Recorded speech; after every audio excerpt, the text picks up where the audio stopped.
Hi, everybody. I'm Candid Frank Stanisci. He's Gary Groob, and we've got a guest with us, Chad Culp, former NLL player. Chad, welcome to the program. Thank you for taking time to join us.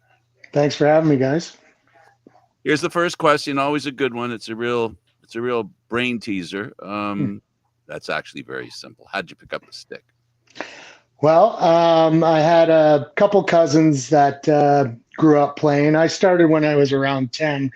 I remember going over during the summer times and playing in the backyard.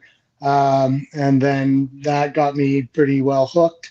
So that was in Arthur, Ontario is where I grew up.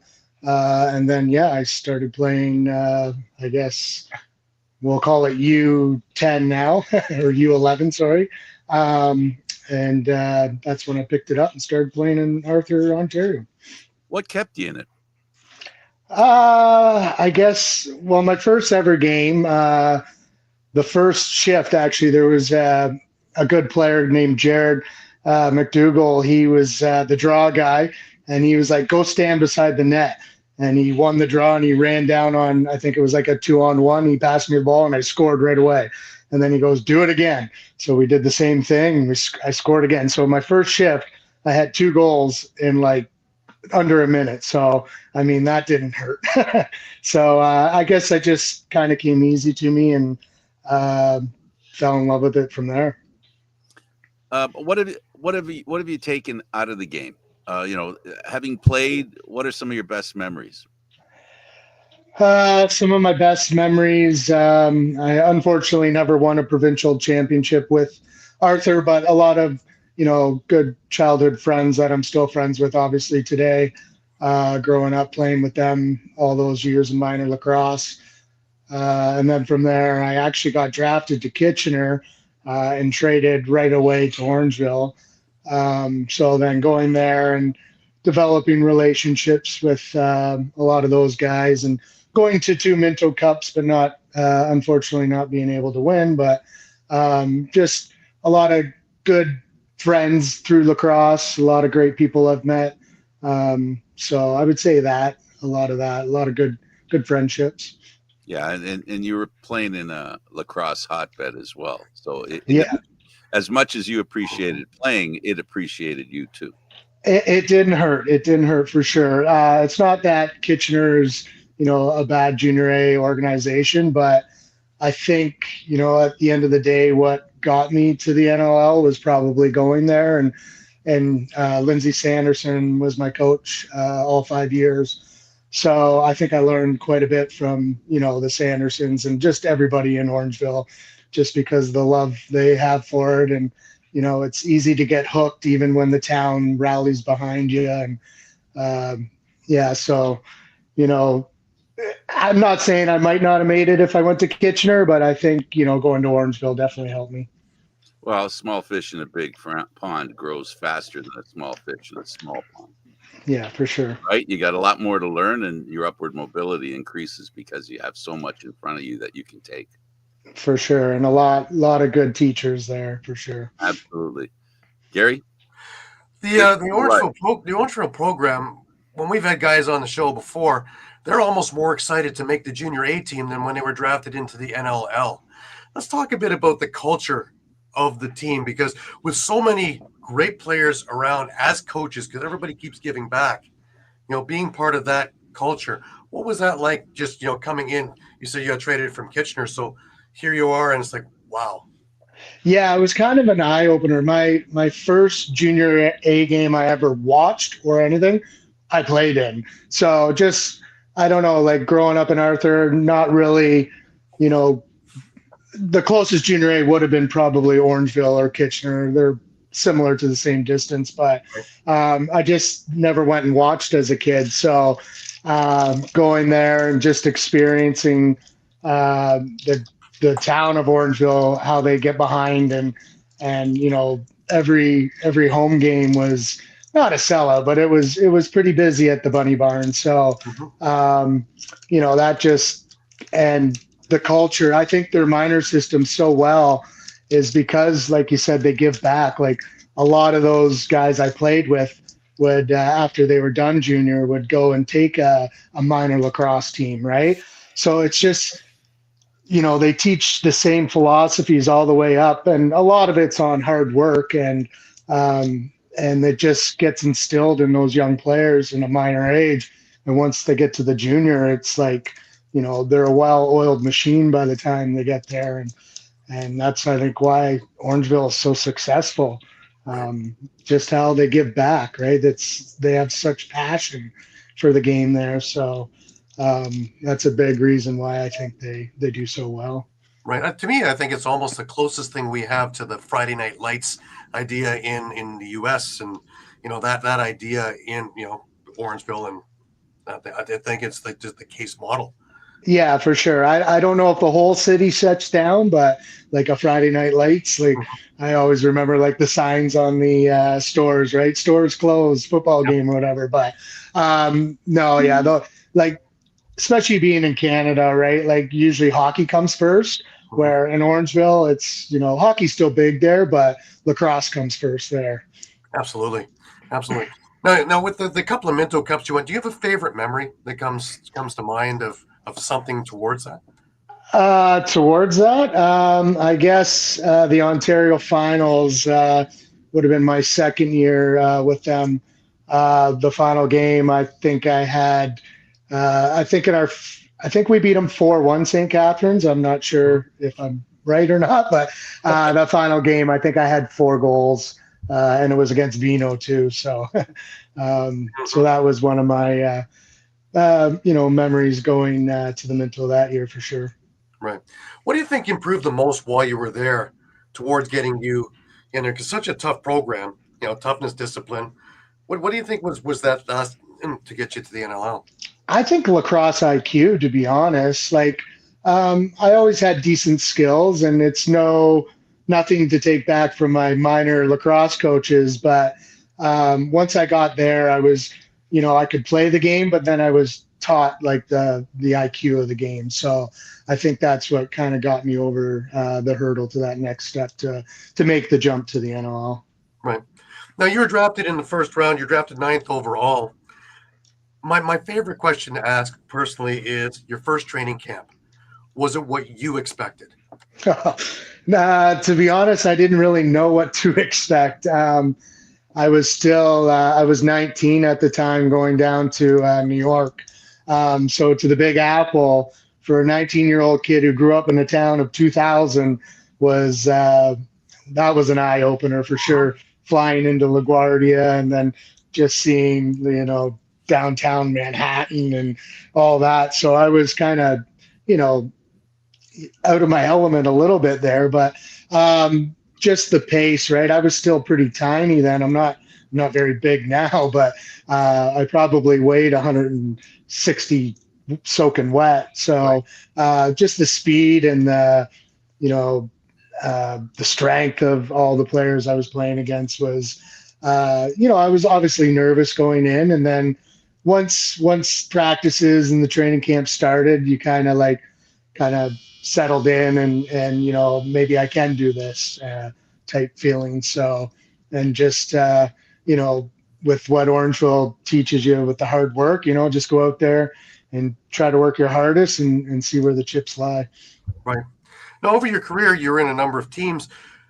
You were in some barns that were absolutely packed, some barns that weren't so packed. The one that stands out to me, of course, is Banditland. And let's talk about going in there and the energy that you get from just coming out into that kind of an environment. Yeah, like running out of the tunnel gives you goosebumps.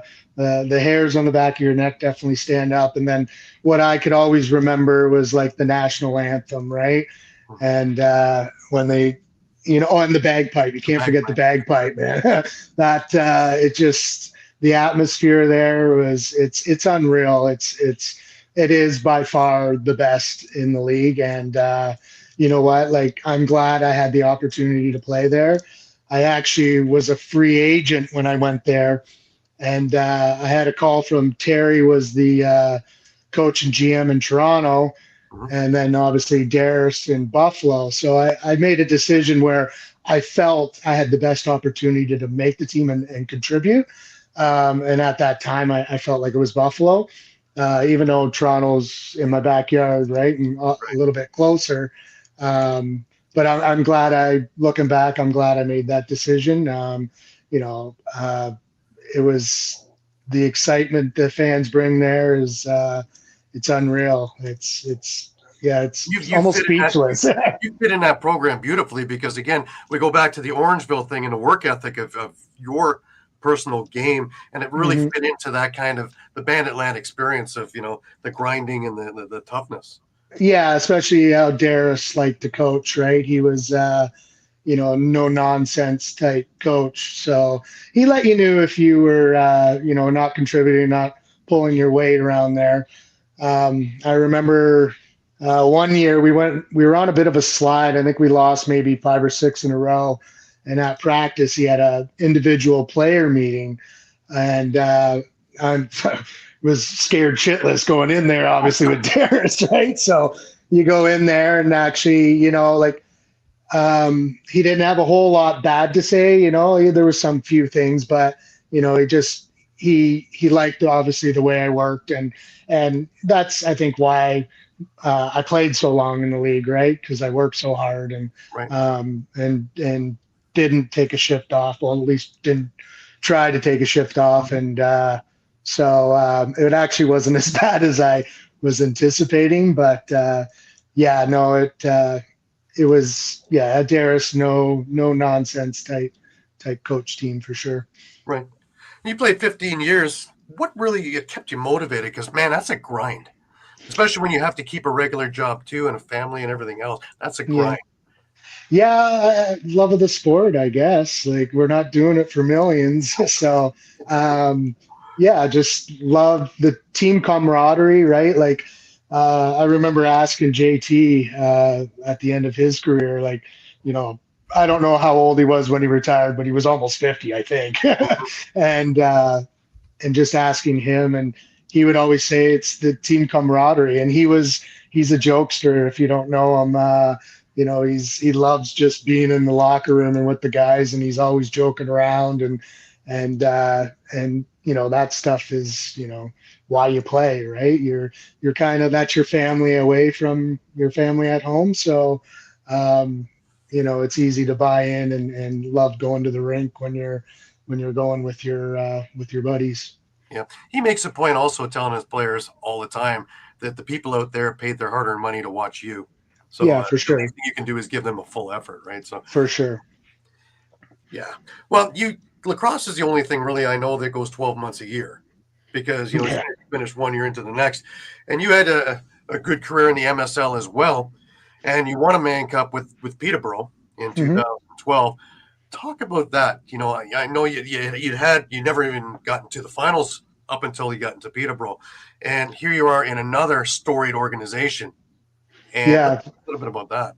Yeah, and a great fan base there as well. So I've been pretty lucky, actually, looking back at it, to play in some pretty good fan base lacrosse teams. But that team was pretty stacked, offensively, defensively, goaltending.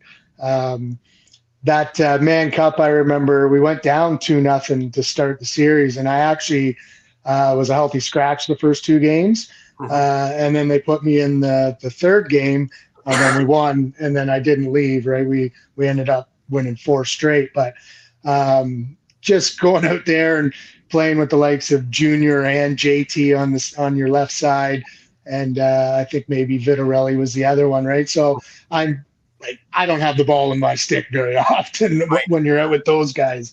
So I was more or less just, doing my job, trying to get them open, free them up for shots and whatnot. And, if I could pot the odd goal, looking back, I was like, if I'm a goal a game, I'm happy. And as long as I'm freeing up other guys and getting loose balls and getting hard off, that was kind of my game. But yeah, looking back at that team, I don't know where you rank them, but it was a pretty good team.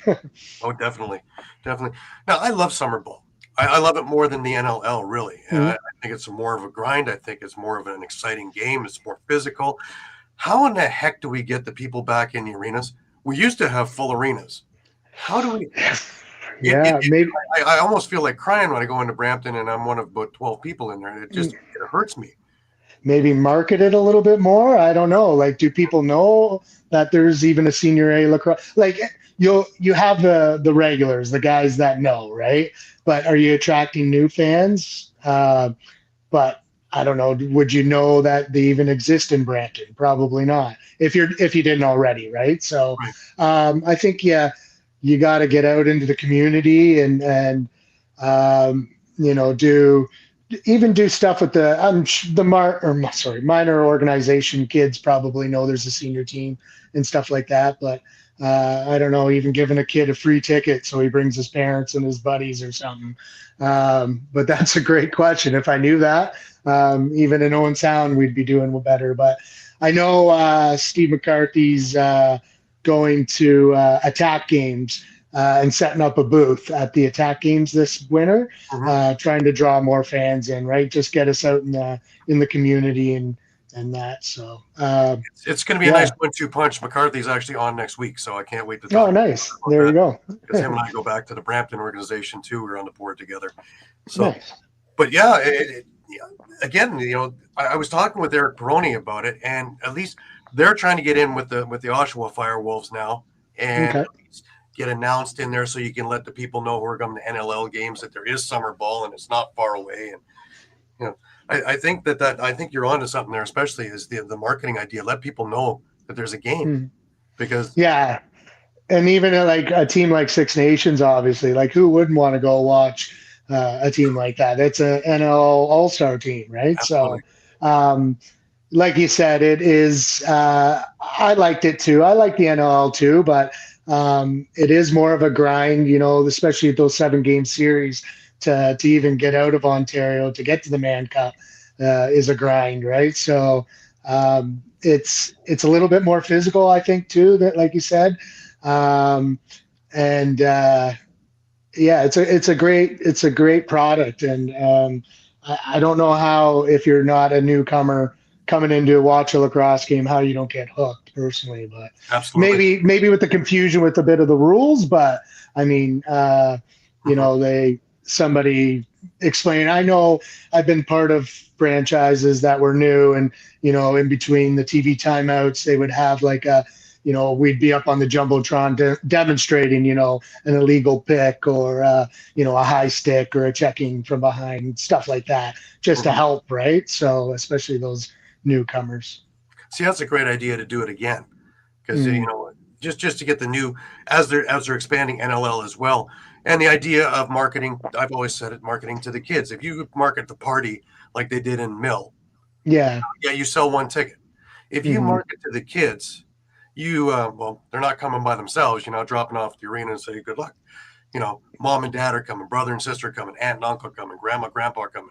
You can sell 6-7 tickets just by having one kid excited about the game. So I agree. And, to reduce prices, or even, kids with uniforms from whatever your minor teams get in for free, to do it that way and, work your magic that way. Because once they're in, you got them. I don't know anybody I've ever brought to a game that says, I'd like my time back. Thanks. Yeah. They're usually for the next game, right? Yeah, I think the NLL's teams are doing a better job going to schools and doing school visits and stuff like that with some of their players, and teaching the phys ed class about the game. And then, if they dish out a ticket, like I said, and, you get them hooked. Yeah, no, exactly. Now, also with Ontario Series, you did Senior B. You won the cup with Owen Sound with Woodsman. Now, my question to you is, now that you're coaching with Owen Sound, does that bring back some memories? Oh, for sure. Yeah. I lived there for 3 years. My wife got a job there, is how I ended up moving there. And then, so I was like, oh, I might as well play for the Senior B team. And I was playing for the Barrie Lake Shores at the time too. So the one summer, I think I played 70 games that summer or something silly. Like it was ridiculous, like the amount of traveling and lacrosse I did that summer, because I played Senior B and Senior A. and I played every game I could with both teams. So, yeah, it brings back a lot of memories for sure, and a lot of friends that I even grew up playing, like Brian Kazarian's a good friend of mine. He was in my wedding party. He's from Owen Sound, and then obviously Adam Jones is a good friend, and a lot of other players obviously I played with. Right. Now, 2017, you're with the Black Wolves. You decide to retire, and you go in as a scout. Talk about that and what you would be looking for in tomorrow's player. In tomorrow's player, obviously, like I have a young 13-year-old boy, but the thing that I tell him is, you want to be a good teammate, you want to be coachable, and you want to work hard. So those are the three things that I look for, anyways. But lacrosse IQ is another one, right? Like, it's this little things, like even of at their level, they should be opening up to the pick, right, and off pick and rolls and stuff like that. But it's sometimes guys still don't do it, right? So, just hardworking, and it's the little things too that I like, because that's what I pride myself on. Is just like even running hard on through the middle, right? Not running around the outside, because that's easy for defenders, right? They can see you in front of you. It's easy for them. But is it a lot tougher for an offensive player to run through the middle? Yeah, you're probably going to get hit. You're going to get whacked. So that's why a lot of guys don't go through there. But that's what you got to do. You got to pay a bit of a price to be successful, right? So. So some of those things are what I look for. It's the skill wise, especially like if you're looking for NLL guys playing junior A, and that, like, a lot of them have good skill. That's why they're there. It's those little things, what I look for. Right. It's funny because I had Neil Doddridge on a while back, and he brought something I never would have thought of. He looks at the way guys run. Yeah. Whether Okay. on the ball of the foot or whether on the flat-footed or whatever, he's thinking ACL, MCL. Right? Okay. Like okay. If they're doing it a certain way, and if they're on the ball of the foot, he's more interested than if they're. I wonder how he thought how I ran then. Oh boy! I would have never figured that one out in a million years. Yeah, that's a funny one. To be honest, I don't really care how they run, I guess, as long as they're getting fast from point A to point B. But I mean.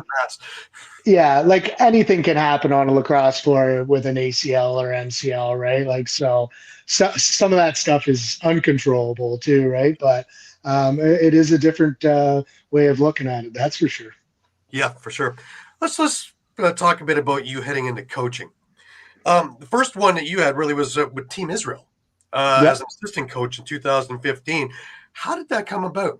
Now, of course, I played on the 2015. Oh, okay.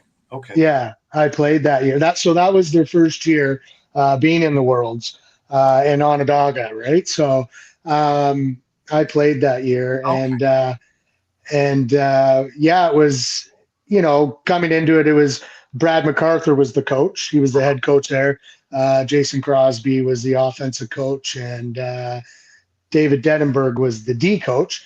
But yeah, Scott Neese and Brad approached me about playing, and I didn't even know they had a team. So I thought it was great, and obviously wanted to represent Israel and go play for them. So I remember we had one training camp in Philadelphia, and then it was kind of like right into the tournament. So a lot of new faces, people I didn't know. But we gelled quickly, and we steamrolled through the round robin. Right. I think we ended up playing the Czechs to move on to get up to the next group, and then where we ended up playing Canada, where they steamrolled us. But it was quite an experience. And then the bronze medal game, we played US at the Carrier Dome in Syracuse there, and that we lost that game too. But all in all, it was quite an experience, and something I'll remember forever. Right. How different is it when you're talking about coaching, because you took on the head coaching job with Team Israel eventually, and compared to a place like in Orangeville or some of the NLL places you've been in, an an emerging lacrosse nation is a Mhm. lot different. How different was it to get in there and start coaching them?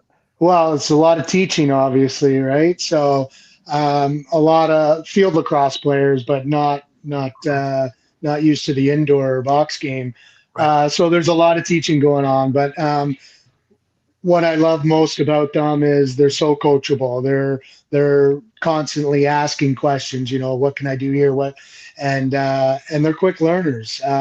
All really good athletes. Just the IQ of the game. We were at the Lax Night tournament there Mhm. in September, and we didn't have our full team. One of our players actually was getting married in Italy, so quite a few of our players were there, obviously. Right. But the games we lost, it was to like some of the Iroquois teams where they just have more lacrosse IQ. Like we were better athletes and we could run up and down the floor, but Mhm. then they knew when to cheat, right? Like we'd all run down in transition going offensively, and they would hang a guy back. Well, if we didn't score, the ball was going back the other way, and now he was on a breakaway. But just not knowing, hey, if you're the last guy back, we can't all be going forward, right? So just little stuff like that is where we lack. But we try to do as many events like the Orbeski tournament, Mhm. that Lax Nine. Those are our two main, I guess we'll call them training camp type events, because everyone's scattered. Like half our guys live in Israel, and then everybody else is North American. So, but it's spread out all over North America. Yeah. So it's tough to ask guys to fly in a couple times a year for training camp. So those are our two. So they got to learn quick and on the fly. But it's been all positive, and it's I'm happy I took on the role when Brad asked me, because he's coaching down field lacrosse in Jacksonville, or no, sorry, what is it? Florida Tech. He coaches D3 or D2, I think. Right. So his commitment was he's pretty busy there, so he couldn't make it to Prague and stuff like that. So he asked if I wanted to take on the head coaching, and at first I wanted to think about it, and then I was like, yeah, why not? And I'm glad I did. Yeah, definitely. Well, you came out of retirement in the 2018 Rebeski tournament, and Yeah. that's the year that they won. And what and the history. And Dave Denenberg was the one who got me up to speed on the history. Is Yeah. that's the same spot where Hitler marched his officers in Yeah. 1939, and here Tel Aviv is hoisting a trophy and the championship on that same ground. So I guess it's good over evil in everything, really. Yeah, there's a picture. I'm not sure if it's in the clubhouse or where we got it, but yeah, they're all in line, all the soldiers out where that lacrosse box is, and then when we won it, we have a team picture of us with the trophy, and there's crops side by side. So it's like, yeah, it's crazy to even think of that, but. Yeah, it happened and it's real, but Mhm. yeah, it's quite the story for sure. It's amazing. Let's talk a bit about that Rebeski tournament in its own right, though, and your take on when you first got there. I know when I first got there, I'd heard so much about it. I got there. I've been doing it for a number of years now, and you just sit there and you're walking down a neighborhood. Hmm. People are walking their dogs, and and there's a rink, and inside this rink is a who's who of lacrosse. And when Raditon's playing, of course, you get 2,000 people in there, and it's crazy. Yeah, no, and then you have like even people watching out their windows because it's all like houses Yeah, all wrapped around, right?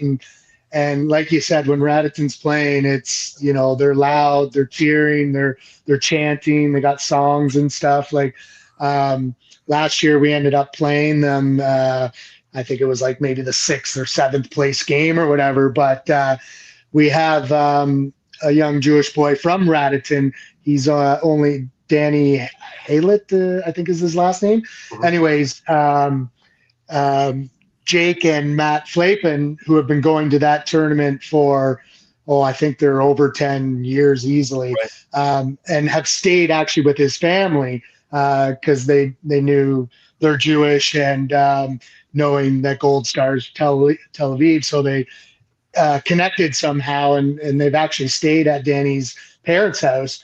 Well, he was our backup goalie last year, and we decided it was, like the game. It's not that it didn't mean anything, but we weren't going to get relegated down or whatever. So it was, kind of no pressure type game, but we started him, and he's only, I think, 18, 19, right, and played his hometown. He plays for their junior team, right, and we end up beating them, and he played great. And it was, like, even his mom came up to me after, and she was like, so thanks. She's like, thank you, thank you, thank you. And then it was nice to see even like their coaches and their players congratulating them, right? Like, it's not that they were mad at him because they just lost to him, but that was quite an experience. And yeah, it's first walking in there was like, this is one of the coolest events I've ever been to. And I've been to a lot of places over North America through NLL and whatnot, and that definitely ranks right up there. Definitely. And you guys, you beat them twice in last year's tournament too. Yes, so yes, we did. Yes, yeah. And then we got to talk about the fireworks at the end, right? Like, the 5 minutes of fireworks is insane. Yeah, especially the year we won in 2018, right? You just won. And that year was crazy because our starting goalie got suspended in the semifinal game. So I think our backup was actually an Israeli kid who's never played ball. He just came over for the experience, had some shots or whatnot, like in warm up, but we never planned on ever putting this kid in.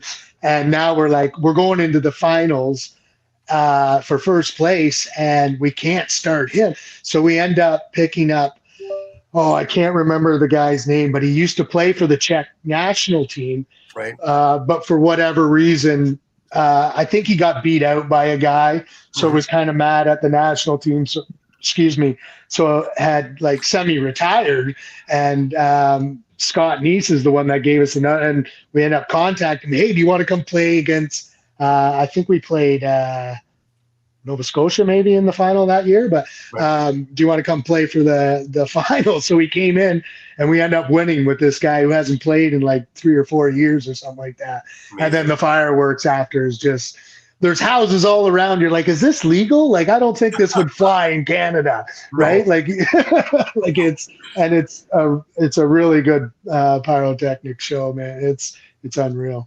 Well, it's also, the next time you see a game stopped in Ontario because the floor sweats a little bit, think about the downpours. I've watched refs take their helmets off because they couldn't see through the visors with the rain. It was the craziest thing I'd ever seen. And, you might as well have skates on for some of the things going into the court. And last year it did rain, right? Like, last year was very slippery, and there's the one corner is just a death trap. You can't, like, a loose ball in there, you're right, you're tippy-toeing in, you're not going in full, or you're going right through the boards. But it would be nice if they could figure that part out, that I don't know, have some sort of drainage under there, but yeah, that's maybe the only downfall, is if it rains, it can be very slippery, and your footing is very sloppy. Well, even for the crowd, if it rains, trying to get up to the bar or to the grilling, it's all mud. The entire sliding through the mud. Yeah. Oh, the whole thing is great. Like I say, the Dave Dennenberg gave me the jersey above my head for the Gold Star Tel Aviv. Nice. Game. I got a bunch of the stuff. I was telling you off air, Bill Baroza had given me this after the vest from Team Israel Lacrosse because of the stuff we've done with the World Lacrosse Field Championships, and watching them there. You could see that the program's up and coming, and every time I see them play, they're that much more gelled and cohesive. I think you have a lot to do with that. Yeah, and then even like with those guys that have all moved over there and live there and are growing at the grassroots is awesome. It's they have a lot. They had a a U20 team this year, I think, at the World Field Lacrosse Championships. Yeah. And I forget how they finished, but the first couple games they didn't do so well, but they ended up finding their groove and winning a few games. And like I said, I don't know where they finished, but that team was, a lot of, native Israelis on that team as opposed to being just Jewish kids from North America. So that ideally that's what it's about, is growing the game, in Israel and getting sticks in kids' hands. And, a lot of them fell in love with it. And that's great. And hats off to all those guys that have gone over there and started that program. It's remarkable. Absolutely. Now I want to talk a bit about the ALL. You had some time coaching with Whitby, and again, of all the programs in the ALL, I think that's probably been the most successful up to this point. But I love it. I've been the media guy there for a number of years, and I absolutely love it. My Saturday afternoon at Children's Arena, and have fun with that. Let's talk about the importance of that league, because my opinion of it is it shows guys who are up and coming how to become a professional, but more importantly, how to stay a professional. Yeah, for sure. No, like the NLL needs some sort of development league. Especially while the season's going on, right? I know you have your practice players, and it's great that they're able to play in the ALL and get game shape as they're just practicing with your team. But yeah, no, our first year, like you said, in Whitby there, we ended up winning it. Paul St. John's done a great job with that league. And it is, it gives you kind of like a minor hockey team vibe, right? Where, maybe you're not flying in and out every week, but at least you're getting into that routine of what a NL type day would feel like if you were to make it there. And it gives a great opportunity for GMs and coaches to continue to watch and scout some of these young players that, playing junior is one thing, but then, once you graduate and you're 22 and now you're playing against a 30-year-old, it's a little different. So, no, it's great to have that league, and I'm glad it's still around. I'm glad it, didn't just fold after a few years, and no, it's great. Right. Now, another part of it really is, do you think that this could be like the AHL? That eventually every NLL team could get one team, and that way they could hold on to their draft picks and develop them and, put into their own coaching styles, because they put in about 30 or 35 guys into the NLL over the years. But, 1 week you're with Rochester, you're back in, 3 weeks later you're playing with Toronto, then you're back in playing with Philadelphia, and nobody really gets to, really get into a system.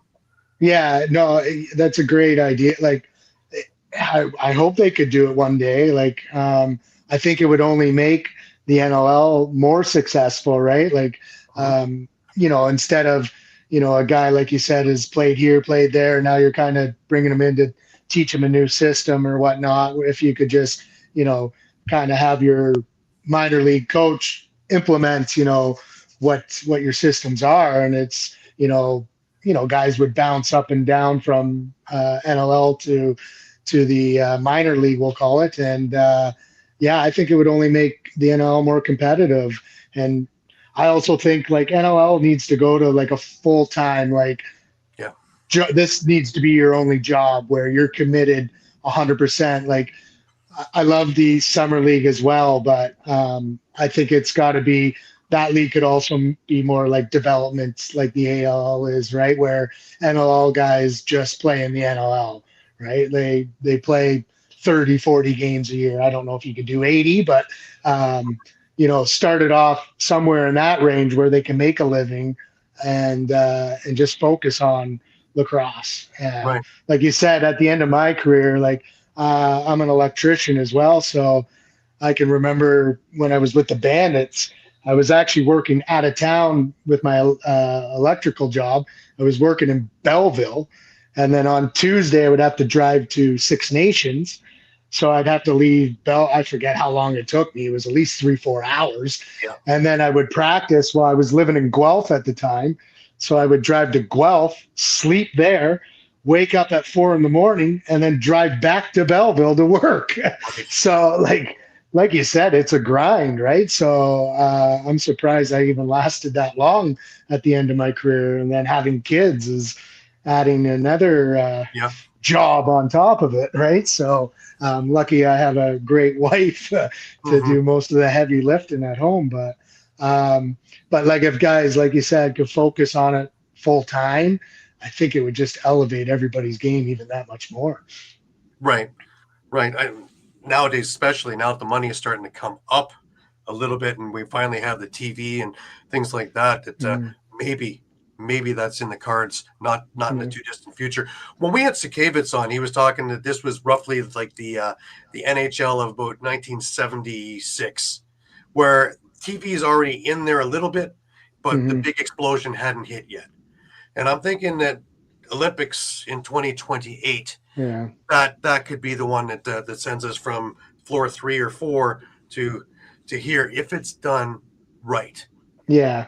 Like I've been saying it for a long time too, right? Like when is it going to take that next step, right? Like in earlier on in my career too, there were TV deals and then they went away, right? Like I think Sportsnet used to have it, right? And then and then they didn't have it anymore, and then now TSN obviously has it, and it's at least sticking around, which is great. But you're right, like unless like you or I bring in a new fan, how are new fans getting hooked, right? Hopefully they're channel surfing one day and stop on a lacrosse game, on a rock game or whoever's playing, and go, oh, this is interesting, and then watch 10 15 minutes, get hooked, and then hey, maybe look into getting tickets. Wow, they're actually pretty affordable as opposed to going to a Leaf or a Raptor game, right? So and then they get in that way, and then but like you said, it needs to be on, like it is on TV, but it needs to be even more, I think. But I think, Chad, I think the Olympics are different. Yeah. We've talked about this before, and I think it's important what we do after it's on the Olympics. That moment when you get a chance to get people interested in it, or people who've never seen it before.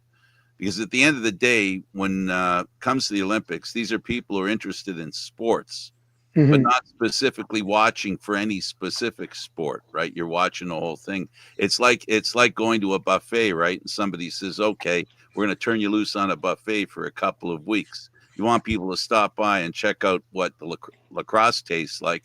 But the thing is, you got to make that bridge from people finding out or checking out what it tastes like to make the connection of where they can get to it, where they can see it, where they can buy it again, right? That's what I'm hoping they make that leap, right? From people seeing it at the Olympics and making the connection of where they can see it, right? So I hope the people who are announcing talk a lot about the NLL, talk a lot about all the leagues, and give people a couple of leads on where they can go. And the key, I think, too, is because we're very local oriented, right? So what you hope is you talk about a league and it has a small town in Canada or a small town in the US.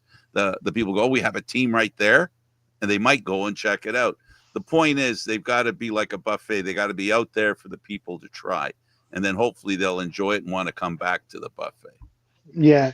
And then hopefully we got Canada and US in the finals. And then that will help, all the North American people anyways. There's a good chance of that. Yeah, for sure. The odds of that happening are, I've tried that plan before. I've sat in a pub with a tablet and had a game on. And before you know it, there's people over my shoulder looking at the game.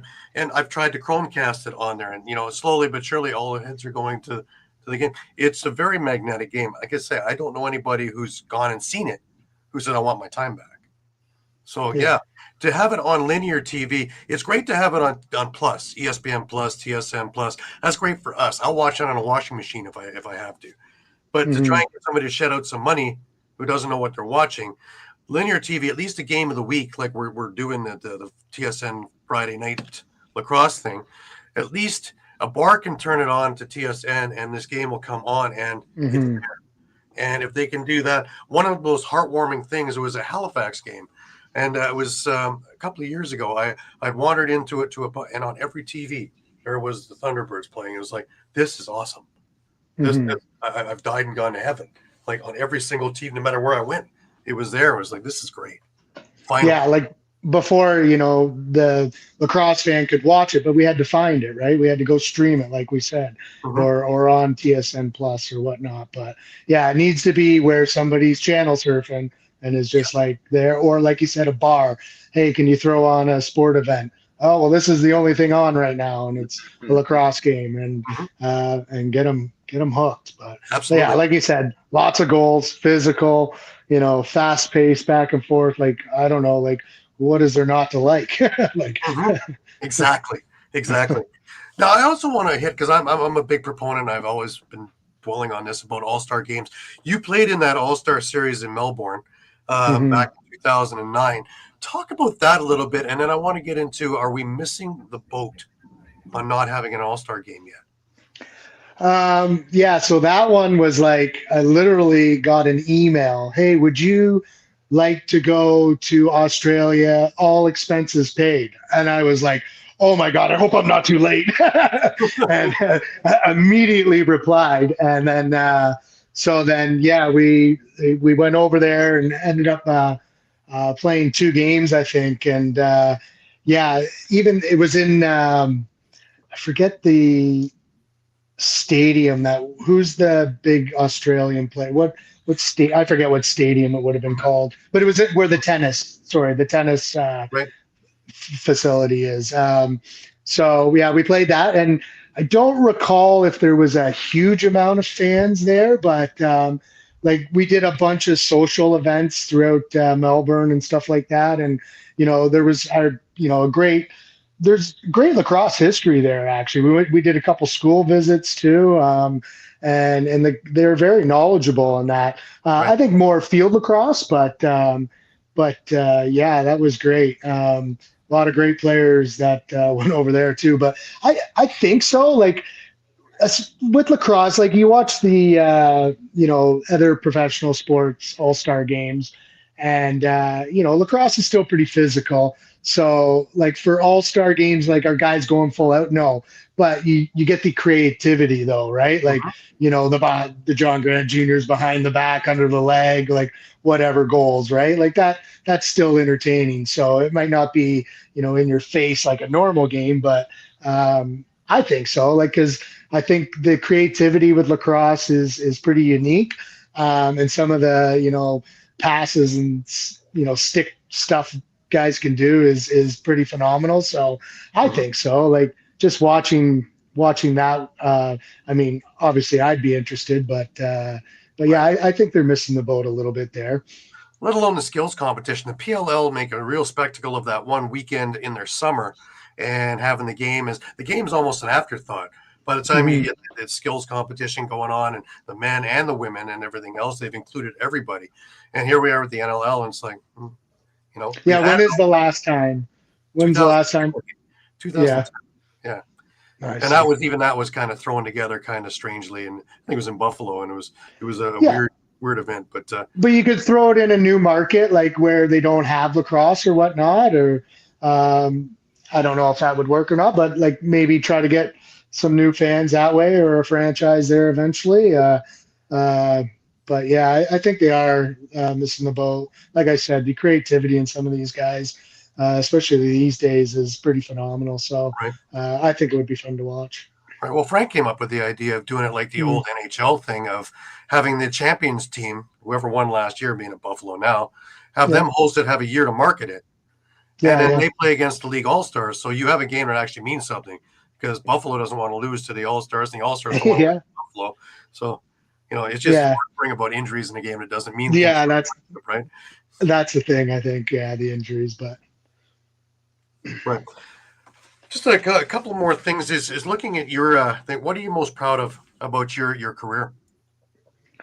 I guess my longevity. I was able to play in the NLL for 15 years, and like I said earlier, playing with a lot of great coaches and friends and that. But yeah, I would say my longevity. Right. Right. And now coaching, everything from youth on up to being, you were coaching in Halifax also for the NLL, and taking a look at all the coaches that you've played for. Is there any one in particular that stood out, or did you just take a bit from everybody and kind of make your own style? I think I try to take a bit from everybody, but I would say probably Lindsay Sanderson more than others, just because, like I said earlier, coming from a small town and then going to Orangeville and not having that lacrosse, I learned a lot there from him, especially because I was so, I guess, raw at the time. So, and then I had him in Barrie for, I think, 5 years. So I've had Lindsay Sanderson as a coach for, I think, 10 years. So obviously he played a big part. But, I played for a lot of great, like Darris, Troy Cordonley. So there's, take a lot out of all the coaches I've had. Some good. I try not to take the bad, but a lot of their, the most about at least those three, they're so competitive, right? They're so passionate. Mm-hmm. And I know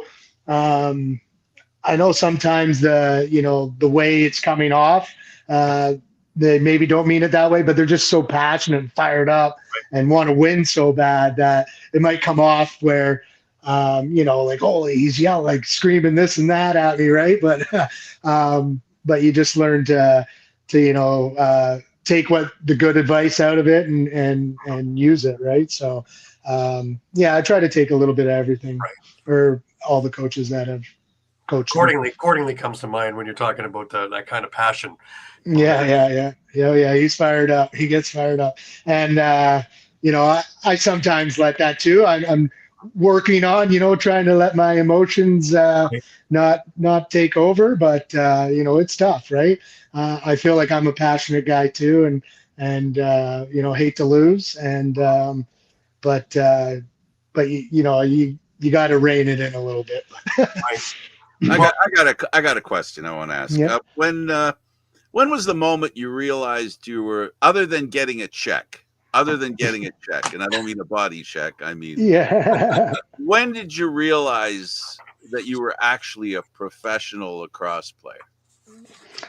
I guess when I signed that contract first was probably it was like, wow, even though they could have ripped it up at any second. That's the one thing, with the NLL, right? Like, no guaranteed money, right? So it's like, oh, I signed, I made it. Well, yeah, you can be cut tomorrow too, though. Yeah. So I guess, like I said earlier, flying into New York, LaGuardia there was like a huge eye opener for me, being from a small town. So it's kind of like, I remember getting picked up by one of the staff, and we're driving, and I was like, holy moly, like, kind of, that was maybe the moment too, right? I'm in New York City right now, like, like, didn't travel much as a kid. So I had never been there, but going there was kind of like an eye opener. Yeah. Like, whole kind of made it moment, I guess. To play lacrosse. I'm here because true. Right. To play something you love to do, right? So you don't consider it work, right? Like, I don't mind being an electrician, but there's days where, like, I got to go to work tomorrow, right? Like, damn it.